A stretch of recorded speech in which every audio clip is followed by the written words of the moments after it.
आज फिर एगो नया चीज लेके आप लोगों के बीच आयल बानी।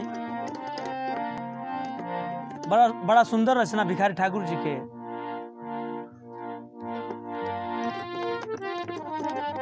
जौना गीत के रामा गया राम जी बड़ा सुंदर भाव में गावे ने। कैसे?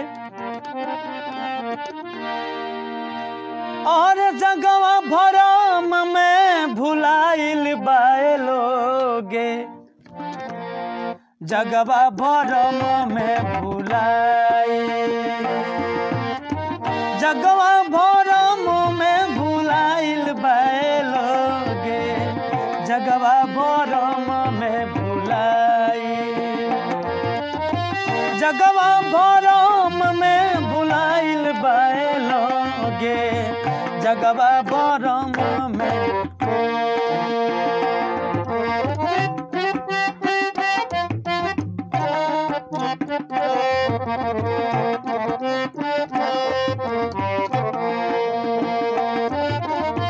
धन सुत द्वार महल अटारी, बैल भैंसिया गाई गाई, बैल भैंसिया गाई। हाथी घोड़ा कुछ काम न आई है, जग घेरी है कौफ पीतबाई लोगे, जगवा भरम में भुलाइल, जगवा भरम में भुलाइल बालोगे, जगवा भरम में भुलाइल।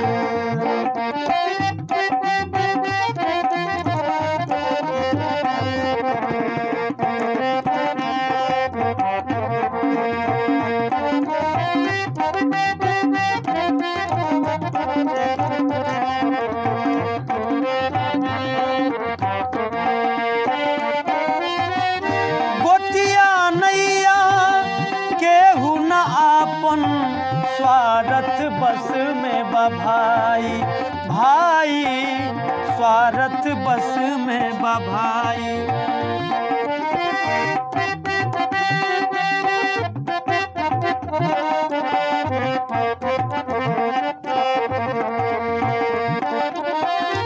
नाती बेटा केहू काम न आई है,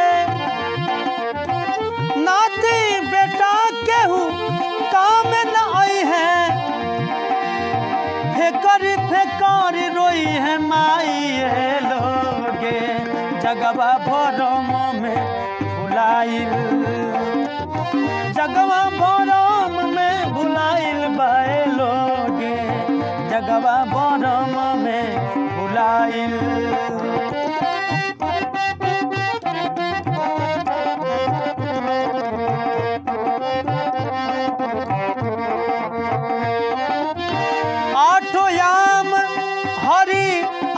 के भैलन काम क्रोध लोभ कराई, आठों आम हरि आम के भैलन काम क्रोध लोभ कराई।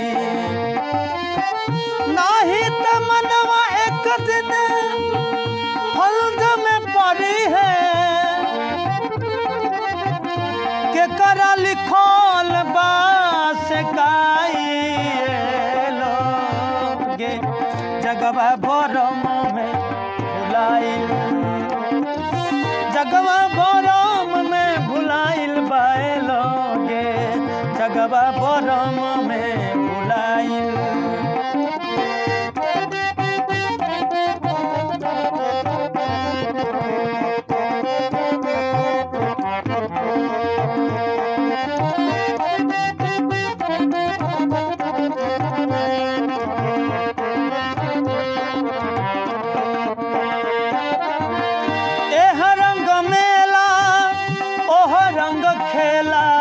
बेचत बा हलवाई हलवाई,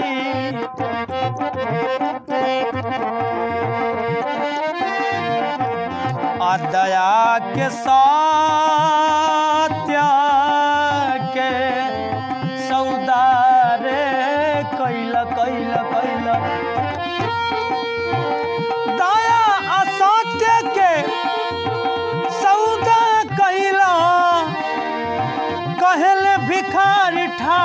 नाई लोगे जगवा भरम में भुलाइल जगवा भरम में भुलाइल बाए लोगे जगवा